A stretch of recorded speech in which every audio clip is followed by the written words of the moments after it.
Hi, Sheridan Webb here from the Training Designers Club, which is the place to go for practical L&D support. And I like to pop up with very short videos just on Monday musings, although of course you can watch them any day.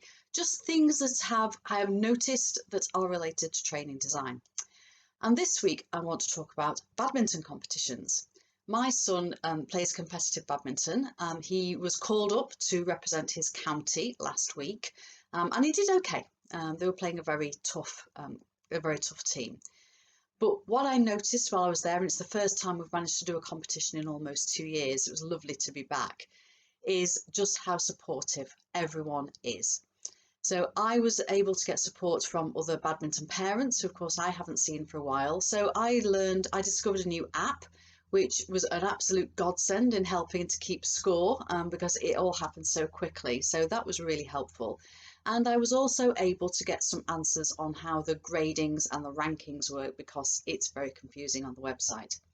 But perhaps more importantly, my son was able to get loads and loads of advice as well.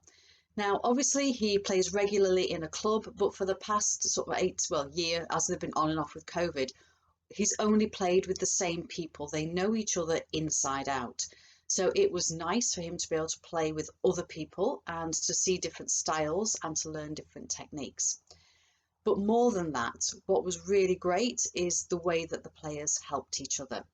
So a slightly more experienced, higher ranking player to him gave him some advice after watching him play. They just told him to hold his racket in a very slightly different way on a certain shot.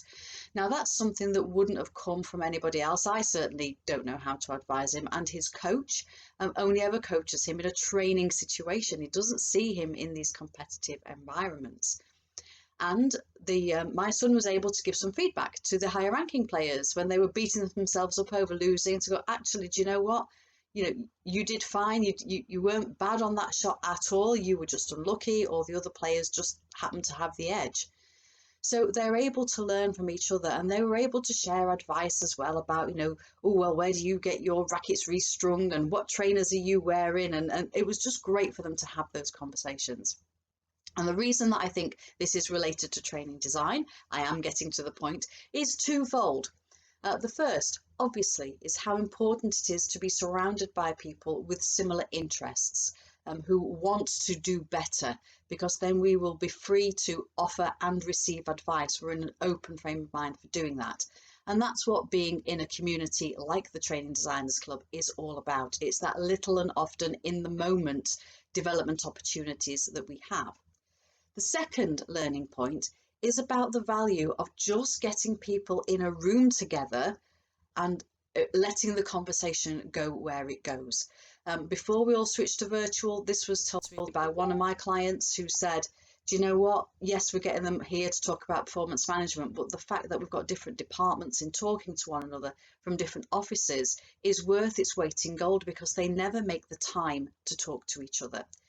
And I wonder, although I'm a big fan of virtual training and believe genuinely that it's here to stay and it definitely adds value, I think that is perhaps something that is still done better face to face.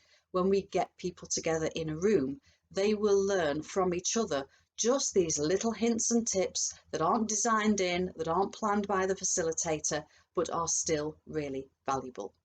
So that's my musing today.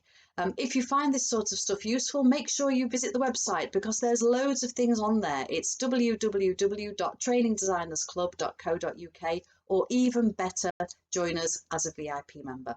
So hope that's made you think, and I will see you again for another video. Bye now.